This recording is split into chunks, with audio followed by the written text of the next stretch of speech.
I remember I was reading this online like capsule review of Frozen 2, and someone was saying how like, oh, this is Disney's strategy now to create sequels just to make money. And everyone in the comments was like, dude, where have you been for the past 10 fucking years? Yeah. Well, one thing that I noticed about like just clicking through Disney Plus was like how much stuff they'd had in their vault this whole time that people had totally forgotten about. Sequels to things that had just like totally evaporated from people's memories. You mean like Lion King 1.5? Yeah, but that or even like way more obscure stuff. I can't even, like what? I can't think of it now because again, it's like we're talking like really like C and D list releases that they had turned into series for like their video releases, but people totally forgot about in between. Well, let me put it this way. Is Disney Plus worth it? Not for me. That's why I'm stealing my sister's login. So like even the superhero stuff, the Star Wars stuff, National Geographic. Yeah. Not your thing. Well, no, because like, you know, I see the value for somebody who's really into everything Disney and all of those particular brands. And, you know, from your current watching habits that you're going to want to watch the new Marvel shows that are coming out. Right. You're going to want to watch all the Star Wars stuff. And you want it all in one place. Like, I definitely know that there's, and obviously Disney's done the research to indicate that, yeah, there's a huge market for that product out there. That's not me though. I'm not in that demographic. Probably the only show that I'm interested in on the whole platform is The Mandalorian. And we're only 3 episodes into that, so I don't even know if it's something that I would stick with. Why hasn't it sold you yet? I mean, I don't find myself rewatching a lot of movies that are not on physical media. No, for I mean, starters. Well, I mean, for like The Mandalorian, 3 episodes in, why hasn't it hooked you in? Like, oh well, a lot of shows. Like, stay tuned till the main segment to. Okay, all right, fine.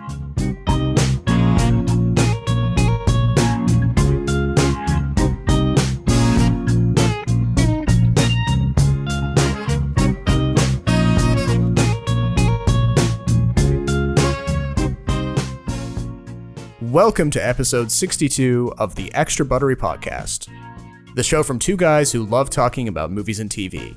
This time on the show, we're going to be talking about the new Disney Plus show, The Mandalorian, as well as the sequel to The Shining, Dr. Sleep, and Charlie's Angels, the 3rd reboot of that story.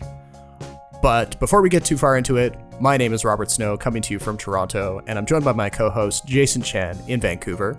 What's up? We'll take off from where our cold open was leading us just then. Okay. With the Mandalorian. Is the world more peaceful since the revolution? It is a shame that your people suffered.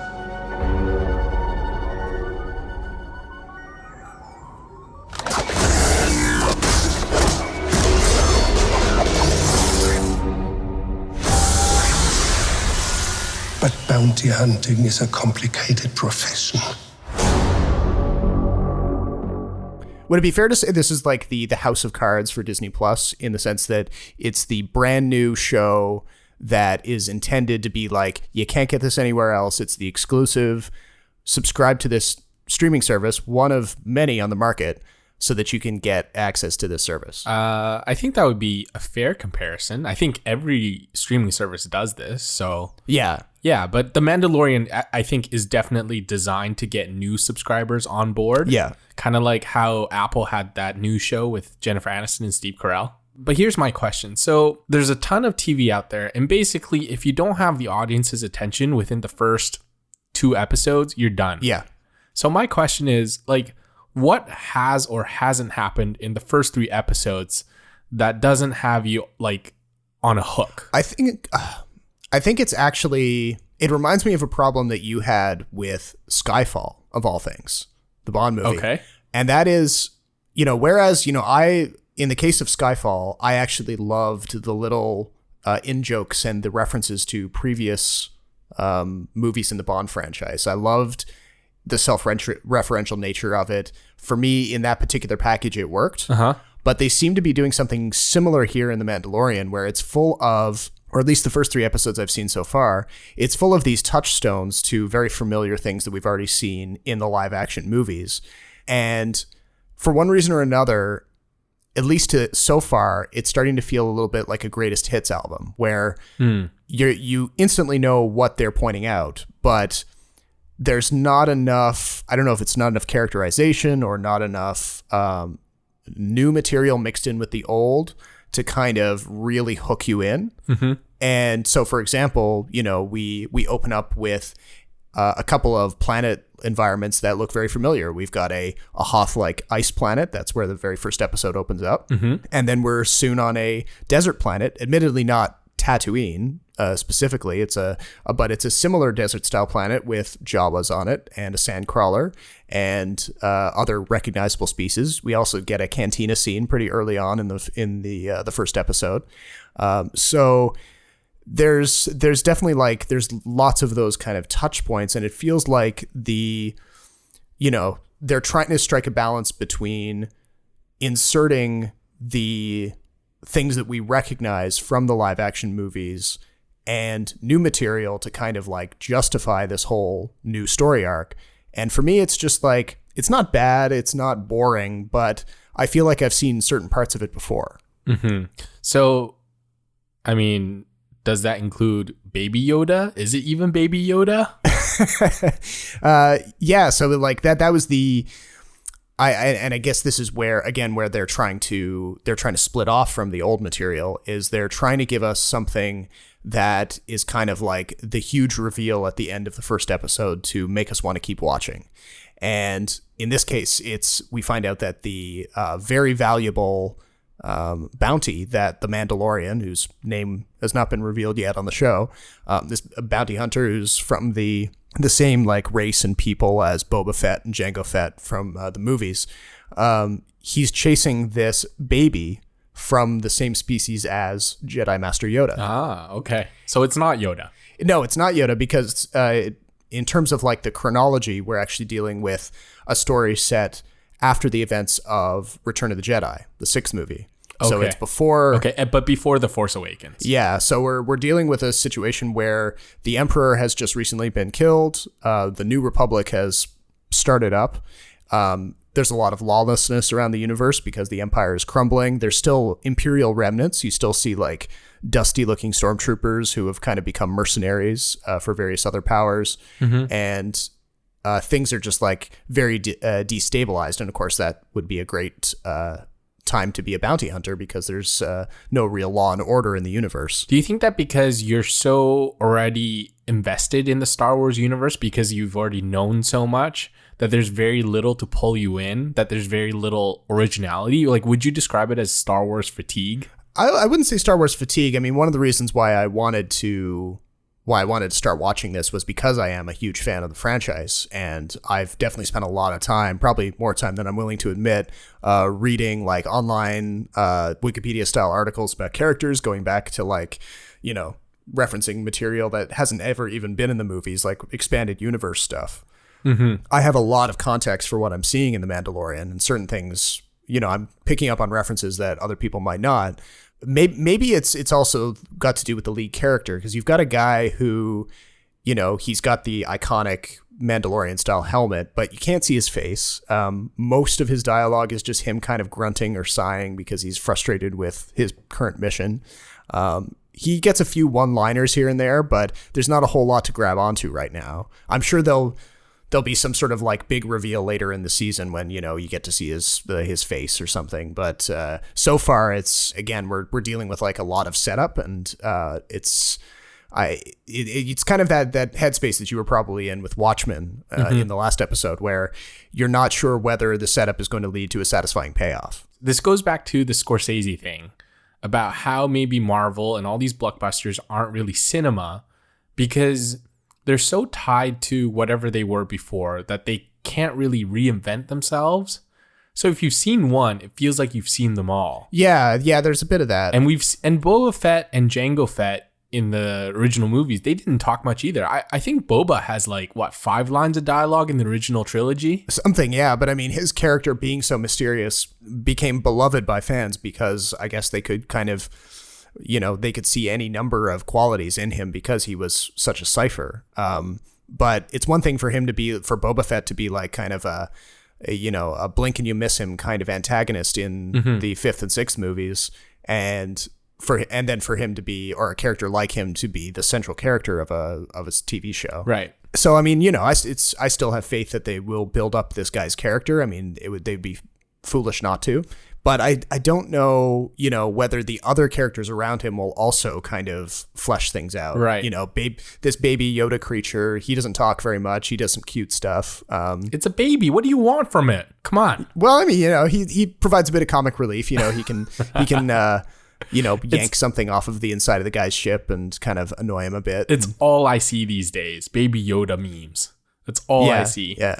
They're not doing that's why I'm not too afraid of us talking about it here on the show, because, it's impossible to not have that spoiled for you. Exactly. Yeah. Well, the other thing I kind of want to mention is, so Star Wars, as you may well know, has a really big video game empire as well. Oh, yeah. And so I was reading about Fallen Order, which is this new sort of action RPG Star Wars game that just recently came out. I'm actually looking forward to playing it, but go on. Oh, really? Okay. So one of the reviews I read, actually quite a few, have mentioned about how it's also a game kind of like the way you mentioned The Mandalorian, in that it throws a lot of things back to the movies. Mm-hmm. But at the same time, the main character itself is a very bland, boring character. Right. Where they try to maybe pander to everyone and say, hey, look, this is your everyday hero. Anybody can be this guy. But then at some point they stop being interesting to you because they're so blank. Yeah. And I mean, I think I read one take on, I think it was I can't remember. I think it was maybe IO9, one of those blogs.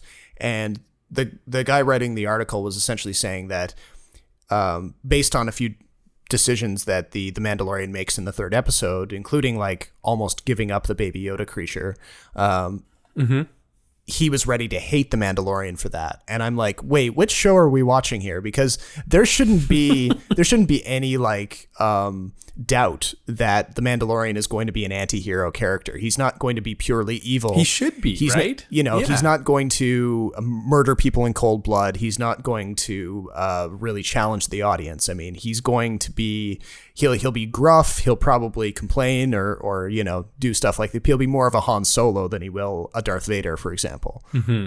Right. Yeah, and I guess that's to be expected. But if I didn't have that huge love of Star Wars and that kind of thirst of consuming a whole new Star Wars live action show, something that Lucasfilm had been working on even before they ever thought of selling anything to Disney.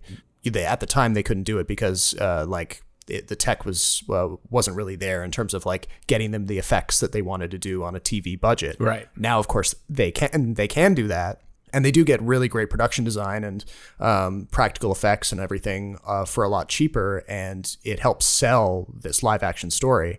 But yeah, for me, the jury is still out, and I'm hoping that they can kind of stick the landing on this first season, because otherwise I wouldn't even consider getting Disney Plus for myself, unless you're a huge fan of the other brands. Yeah. Well, you heard him, Disney, so if you want Robert Snow's dollars, you got to do something really interesting with your Star Wars. So influential. Yeah.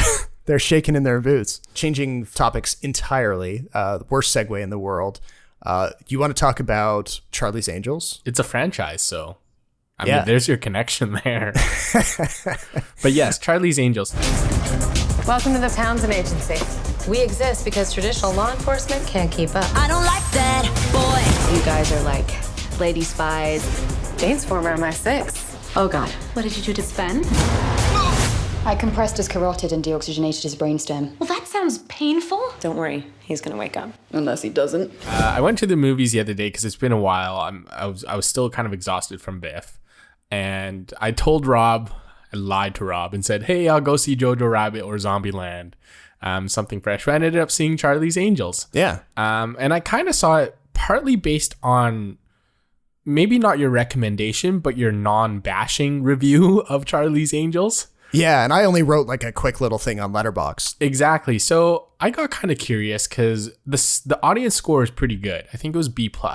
Right. But the critic score wasn't that great, which I kind of expected because this does kind of feel like a niche movie. But I got to start off with, why don't girl power movies make that much money? I don't know. I don't really get it. I'm not female, so I can't really say this with any authority, but a lot of girl power movies just don't make any money. And I was Googling stuff, and it's not really the genre. I don't think it's really the franchise, because the franchise was like very popular with men as well, because of Farrah Fawcett and all the girls. Sure, yeah. But I mean, why did it bomb so hard at the box office? It's not like it's a terrible film. No, and like I maybe it's just one of those, like, chalk it up to one of those situations. Hollywood's been trying for years to kind of crack the code of what's going to be successful and what's not, and sometimes it seems like they have it down to a science, but then other times there's just total head scratchers.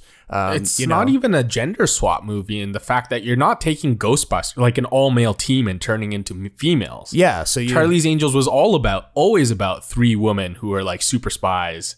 So I don't really get it, and I always thought Elizabeth Banks had enough clout, just based on the Pitch Perfect franchise and what she's done in the past, to be like a real pull as a director.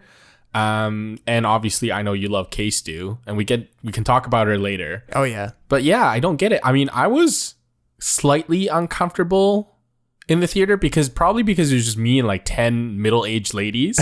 There was no one else in my theater that was my age. Right. So like, I feel like it really failed to hit its target demographic, and I don't understand why. I just don't. I think you're hitting on something there, actually, because one thing that this movie is struggling against is its brand or its franchise. I mean, you're dealing with it's old. Yeah, you're dealing with a remake of a classic show that very few people in the target demo, arguably, like, the target demo being like 18 to 35-year-old men and women. Very few of them, they might have heard the name Charlie's Angels if they know anything about classic TV. But the actual, like, the setup of who these women are, what the Charles Townsend agency that they work for, what that's about, what kind of missions they do, any of that will probably be lost on people. And, you'd be lucky if you did like a quiz of people our age, our generation, like, who is Farrah Fawcett's character on Charlie's Angels? Very few people would probably be able to tell you. They might not even know who Farrah Fawcett is, unfortunately. Right. So, yeah, I mean, you're trying to sell this newer concept. You're trying to update it, but how do you do that? Is it enough to just cast recognizable current actors like Naomi Scott and Kristen Stewart in these roles? Yeah, in the of the 3 ladies though, I think K-Stu's like the only big pull. Yeah, like Aladdin didn't do that well. Power Rangers didn't do that well, and those were 2 like, I think, really big Naomi Scott vehicles. I think in those 2 movies, she was probably one of the better reasons to go watch those movies. Sure, but her career is just getting started. I mean, she doesn't have the kind of sure. clout, or visibility quite yet. Yeah, she doesn't have like the huge franchise hit like K-Stu had with Twilight. Yeah. And then you've got, like, in terms of supporting players, you've got Elizabeth Banks in there. She's directing, she's also writing, and she appears in like a supporting role as a Bosley or a lieutenant in the Charles Townsend agency. You've got Jimon Hounsou, Patrick Stewart also showing up, Sam Claflin, who plays like a villainous tech billionaire type character. Lots of like familiar faces, but again, like Jonathan Tucker. The Return. Wait, who's Jonathan Tucker? He's the guy with the neck tattoos. Oh, that guy. Yeah, he's always playing like neo-Nazi characters, and he's getting he's definitely got a creepy vibe about him. Yeah, so he was like a big TV star for a while. I don't know if you remember this, but this would have been when we were in high school, I think. But the CW, I think it was, came out with this like new sort of Boondock Saints show called The Black Donnellys. Oh, okay, yeah. And he was the main character. And I don't know if you've seen this, but have you ever seen a movie with Tommy Lee Jones and Charlize Theron called In the Valley of Elah? I've heard of it, but I didn't see it. Yeah. Okay, so it's an early, mid-2000s film by Paul Haggis. Oh, okay. So you kind of know what's going on, but I swear this is way better than Crash, but it's about basically the American military and something goes wrong and a soldier is murdered, and the soldier who's murdered is played by Jonathan Tucker, and it's actually quite an interesting movie. But anyway, well, I was gonna say too though, like, how much of this Charlie's Angels not doing well at the box office is because of McG. Are you saying Like that one of the worst action filmmakers of the early 2000s left a bad taste in people's mouths? How about like in history, man? Like I still believe that movie was probably one of the top 20 movies I've ever seen. And I wonder if it was so bad that it kind of killed any interest in Charlie's Angels in this version. But yeah. I mean,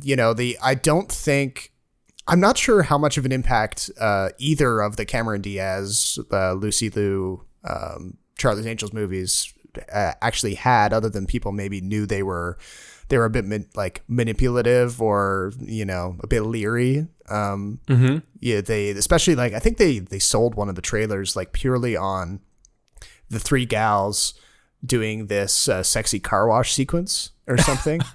That sticks in my mind for reasons I won't disclose. And I think the reasons are obvious, Robert. but yeah, that was they were definitely leaning more into the male gaze version of Charlie's Angels in those initial remakes with McG. So I don't know, maybe people remembered that this time around and they just kind of assumed that this was another male gaze kind of movie and not the girl power stuff that, arguably they would want to encourage. You didn't find there was a male gaze aspect to this version too?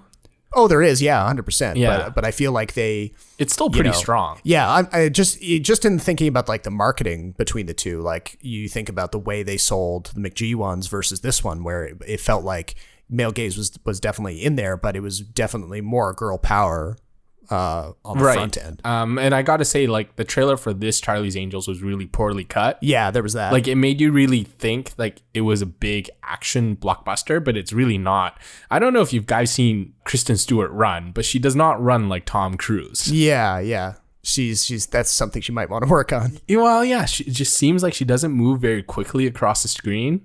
Yeah. Which brings us to the cast, by the way. I like K-Stu as much as the next person, but I don't really buy her as the funny action hero. There's something about her that, for me, slapstick doesn't work. And I've seen her on Saturday Night Live, and she's not... Maybe it's the skits as well, but I don't find her very funny naturally. Yeah, this is a tricky one for me, too, because I did find her character funny in the scenes in this where she's trying to be funny. But you're right. She doesn't fully sell it, and I think part of that for her, and if I've watched some of the other interviews that she's done in the run up to this movie, and it seems like as an actor, she's trying to push herself a little bit with this one and kind of, she's trying to get a little bit more into action and doing her own stunts and cracking jokes and that more action movie type entertainment role, which I think she finds, especially based on her recent career working in very European art house type movies, it's a whole nother challenge. So, well, yeah, she's witty and she's funny in the sense that she's pretty witty. Yeah, but she's not funny in that sort of physical sense, not the way Lindsay Lohan was funny in the physical sense. Right, and it's not to say that she won't eventually get there, but she's kind of just starting out in this one. Yeah, it's just I don't think it's just her. I just don't think it's her thing. I actually thought Naomi Scott was kind of the best, but she kind of plays... Yeah, the kind of every girl. Fish out of water, not so heroic, kind of but really smart girl. I think she plays that role quite well. But the chemistry between the three, though, with, was it Ella Balinska? Yeah, she was quite good, but...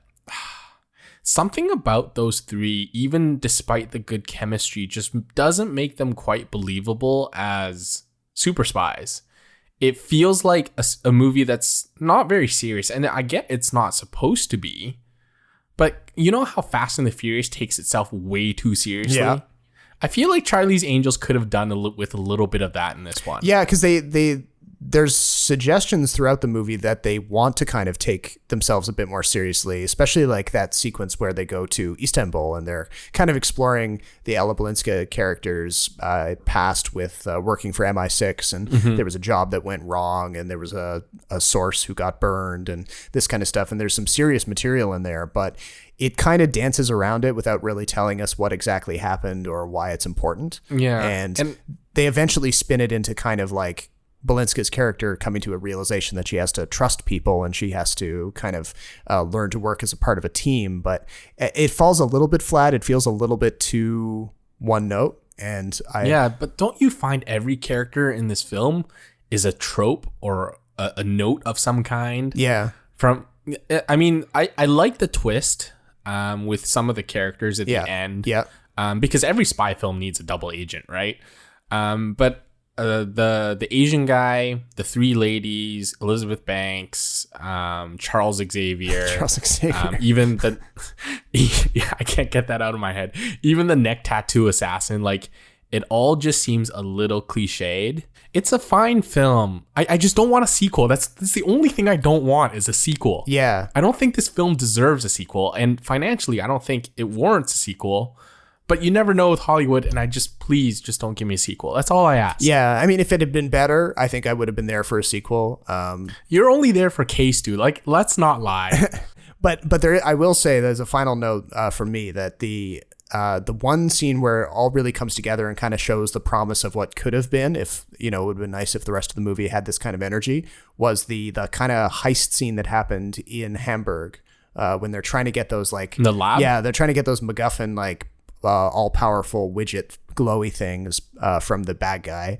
And talk about like a weapon that really does not interest me, huh? Just like a glowing Rubik's Cube. Exactly. Great. And I mean, it's clear that like it is intended as a MacGuffin. Like the movie is not as supposed to be about that one thing. So it's almost deliberately vague and stupid. Mm-hmm. But the way they set up that, they used the location really well. They shot in the new Hamburg Opera House there, and they used like the kind of the staircases and the circuitous kind of nature of the hallways there, and they just made really good use of the space. Mm-hmm. And I felt like if the rest of the movie could have kind of kept up that energy and those kind of misdirections, it might have been better overall. I don't disagree with you.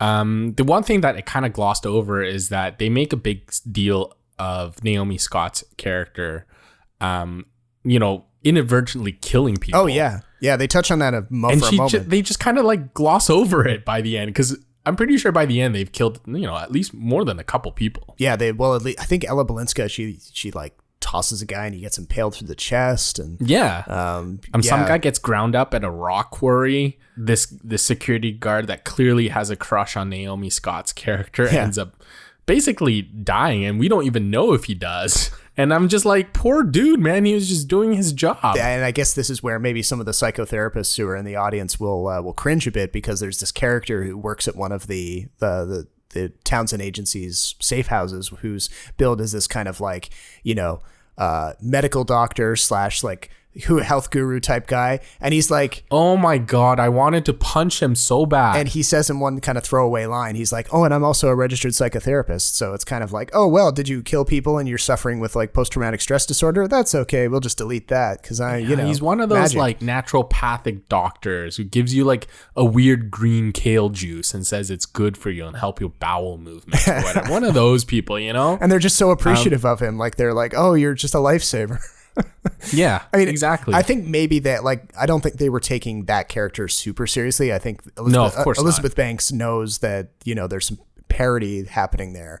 Of course. But yeah, it's still, there's still a bit of a disconnect between like what the angels do on their missions and the kind of what's put forward as like how they're going to deal with it. Right. And I think Elizabeth Banks does that really well, because even in Pitch Perfect, she lampoons like a cappella groups and like drama club kids and all that, and she does that a little bit here with like the action genre and the girl power thing. But it's it's really not that bad. It's a solid 3 out of 5. Yeah, I mean, if you really want to waste time and hang out with some middle-aged woman, this is the perfect time to do so.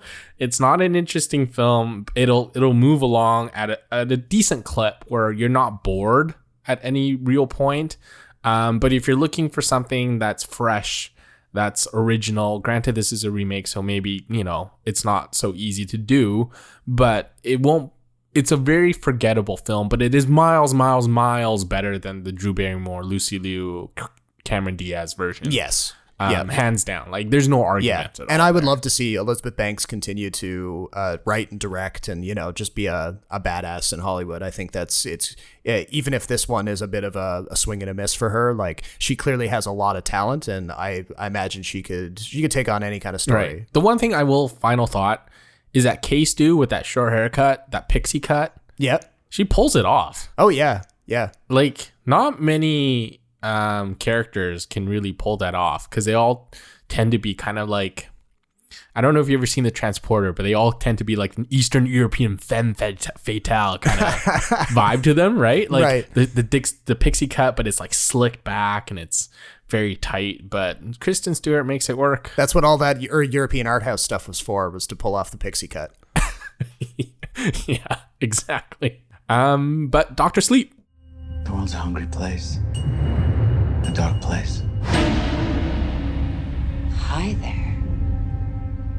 I only met 2 or 3 people like us. They died. When I was a kid, I bumped into these things.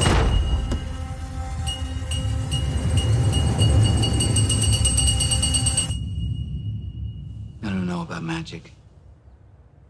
I always called it The Shining.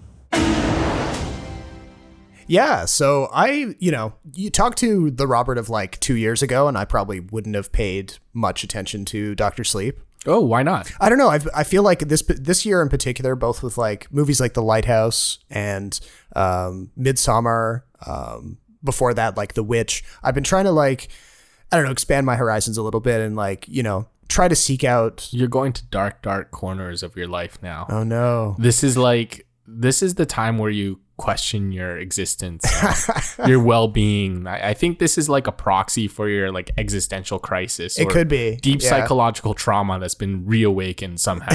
But please continue.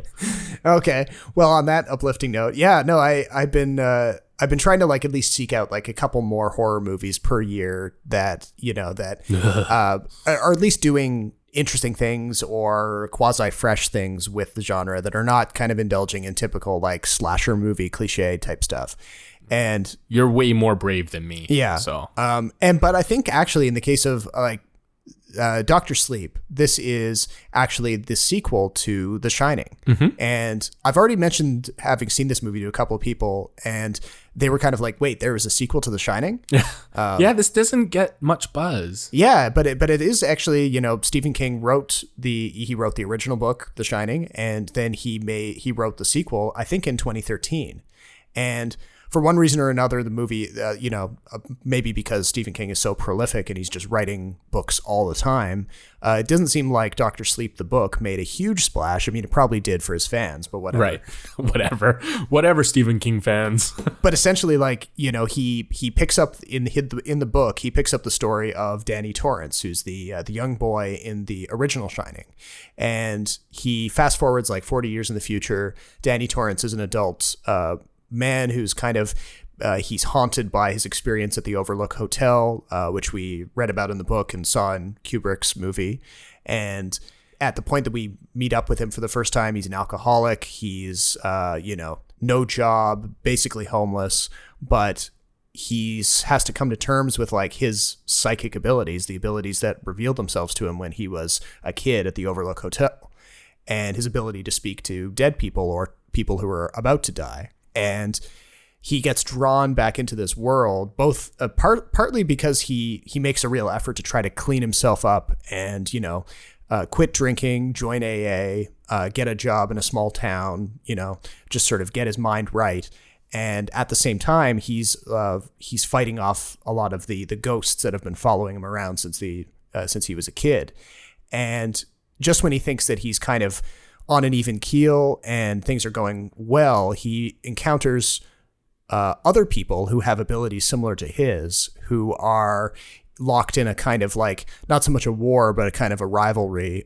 And there's very different ideas in different factions about like how to use the powers that they have. Mm-hmm. And this brings him in as kind of like even though he's got these kind of superpowers, he's our look into this strange world. And King in the book, it seems, he's kind of expanded the universe of The Shining, and he shows that it's kind of like this phenomenon that exists all over the world. It wasn't just in that one place in the Overlook Hotel, and now they've made a movie of it with Ewan McGregor. And I actually quite liked it. It's there's a huge like task ahead of the director Mike Flanagan here. He essentially had to follow up one of the most famous movies of all time by Right. one of the best directors of all time. And not only that, but work in concert with the writer of the original novel, who famously or infamously did not like the first adaptation set in this world. Yeah, it's okay. And So kind of bring it back. Why didn't he like it? I don't quite know the story. I don't know the story too well myself, but apparently it's definitely worth looking into. But essentially, it has to do with accuracy to the novel. Right. Okay. Kubrick is, of course, he was famously fastidious, obsessed with getting things exactly according to his vision, and he often, he got a better film from those purposes. But I think he did deviate from King's original novel quite a bit in ways that King really didn't like. And so I guess when King was brought in as a producer on the adaptation of Dr. Sleep, he could work with the director very closely and kind of like getting back to what King wanted to see. And not that like they had to keep him happy to like get the movie made or anything. I'm sure they would have proceeded without him if he was being difficult. But in this movie, Dr. Sleep, they kind of end up quoting Kubrick's Shining by recasting actors who look like versions of Shelley Duvall and Jack Nicholson from Kubrick's movie, and dressing them in the same clothes, recreating some of the scenes, recreating a lot of the sets, doing a very good job to my eye of doing all those things, but then building out the story beyond that. And they kind of were following Ewan McGregor's character, and for the first like chunk of the movie, there's very little like supernatural stuff happening because we're just kind of following Ewan McGregor kind of, Danny Torrance cleaning himself up and building a new life for himself. And at first, when I saw the runtime of this movie, which is 2.5 hours, I was like, whoa, how does this movie going to be 2.5 hours long? Is there enough story here? Turns out there is, because between kind of getting invested in Danny Torrance fixing up his life and then all these new characters with psychic abilities and their sort of dramas, it actually does sustain itself over that period of time. Right. Well, so what does Dr. Sleep mean, or what does it stand for? So what happens with Danny Torrance is that when he runs away from his life as an alcoholic and he finds himself in this small town in New Hampshire, and he gets a couple of part-time jobs. One is like the driver of this little like tourist attraction in the town square, and also as the orderly at a nursing home who works the night shift. Right. And after working the night shift at this nursing home for a while, he realizes that there's a cat who lives at the nursing home who seems to be able to predict when a resident of the home is going to die.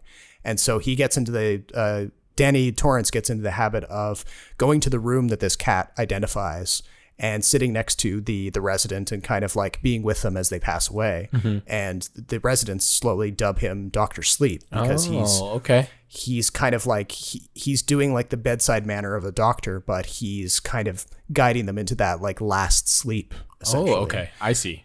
Yeah. So it's a rather kind of like, it's a poignant nickname that he gets. And I mean, not to go so far as to call him like a superhero, because, he clearly does have supernatural powers, but it's almost like an alias for him. Mm-hmm. Jump scares? There's a few, yeah. I mean, and the original Kubrick movie definitely had a handful as well, especially when they're recreating some of the scenes from the original movie. Some of the ghosts in that, especially the kind of withered old crone woman who lives in the bathroom of room 237 in the Overlook. Is that Rebecca Ferguson? No. So she plays one of these like psychic characters who's new to the sequel portion of it. But there's this like withered old woman who's a ghost who, she pops up a few times and definitely like, it sends a shiver up your spine every time she turns up because, and it was the same way in the original movie as well. But Rebecca Ferguson plays a character called Rose the Hat, who she's like a seemingly immortal, maybe not quite immortal, maybe like really long-lived psychic person who is able to absorb the life force of people. And she's used this, and she and her, like the rest of her faction, they're able to capture people and inflict them with pain, torture them, and as they're dying, they're able to absorb their life force and stay unnaturally young. And Rebecca Ferguson, she's pretty solid here as a villain. I mean, she kind of gives her all to it, and you end up kind of hating her character by the end of it. So definitely effective. I definitely like Rebecca Ferguson when she's playing like an anti-hero or someone whose allegiances are very unclear, kind of like in the Mission Impossible movies. Right. Yeah. And you would like her in this. I mean, you would like her performance. I mean, you wouldn't like her character because her character is pretty bad, but. Well, maybe I do. I like bad characters. I like evil characters. I think good characters are boring. Give me all the bad characters. Right. What I don't like is gore and jump scares. Yeah. Well, there's not too much gore. That's a good thing about this. Like, I think some people have the impression that the original Shining is gory, but other than like only because of the red fountain. Yeah, like not the blood, red fountain, but the red the blood coming out of the elevator. Yeah, exactly. Yes. There's that, and there are some scenes of like people who've been killed with an axe. But ugh. you don't get a huge amount of like, you don't get like disembowelments or any of that kind of stuff. So yeah, there's a bit of violence in it. There's violence in this new one too, kind of on that same level. There's probably the worst part is when is a trap scene where they convince Rebecca Ferguson's character to come and try to capture one of Ewan McGregor's new friends, and she like reverses things on Rose the Hat and traps her and like hurts her hand in a kind of graphic way, but. Other than that, it's nothing that's going to really turn your stomach. So that's, I appreciate that, they're not being too cheap with those kind of sight, scares. Well, I mean, this is a good point to actually look ahead now, because now we're entering December, Thanksgiving weekend first, and then December. Yes. But this is when like a lot of the Oscar bait comes in. So I think with all these movies, Charlie's Angels, Dr. Sleep, if it doesn't blow you away, it's probably going to get lost in the awards conversation coming up. And based on what you've said and what I've seen, it doesn't look like this is going to get a lot of attention. No. And I mean, I'm not sure if they're even looking to sequelize Dr. Sleep, for example. I would still recommend it to people, anyone who's kind of like looking for, some more Stephen King goodness, if you like his stuff, if you like other adaptations of his stuff. But you're right. The time that they released this, there is going to be a lot of like, certainly for families, you got the new Frozen sequel out. So, a lot of that market is eaten up. Yeah. Frozen 2 had the biggest auditoriums when I went to see a movie. Oh, of course. Unsurprisingly. And it's a lot of families taking their kids.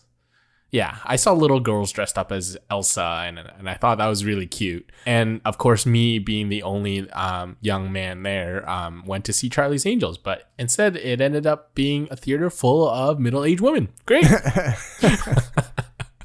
But I did feel a little self-conscious going to see Charlie's Angels on my own. I mean, I don't know if it's a society thing or if it's a personal thing. It just felt kind of weird. But I don't know. Did you have the same experience or no? You're probably better at this than me. Well, I know what you're talking about. Going to see certain movies on your own is, it can leave you with a weird sensation. I would say like certainly like going to see a rom-com or something that's intended as a romance, that would be a little bit weird. That's one of them for sure. Charlie's Angels less so because it's clearly an action movie. Right. But in my case, I saw Charlie's Angels with my mom and my sister. Okay. So what did they think of it? They have the female perspective that we don't have. Yeah, no, they liked it a lot. They kind of echoed what we were saying about how it, they could see the cliches and some of the stuff that wasn't so fresh. But they appreciated it. They appreciated the kind of entertainment value for what it was, and liked the performances. So I think on those scores, the movie does succeed. It's just a question of like kind of making the pitch and selling the people who would have a similar experience on actually going to check it out, especially if the name Charlie's Angels doesn't really, trigger any nostalgia or anything for them. Right. So, but then coming up for the rest of December, we've got, not only theatrical releases, but there's some pretty prestige stuff kind of hitting streaming services too. So, the Irishman, Marriage Story, things like that are rolling out on Netflix. Actually, did you, speaking of Netflix and whatnot, did you hear about the story about how Netflix is going to operate a theater in New York now? Oh, yeah. And and show their movies on the big screen.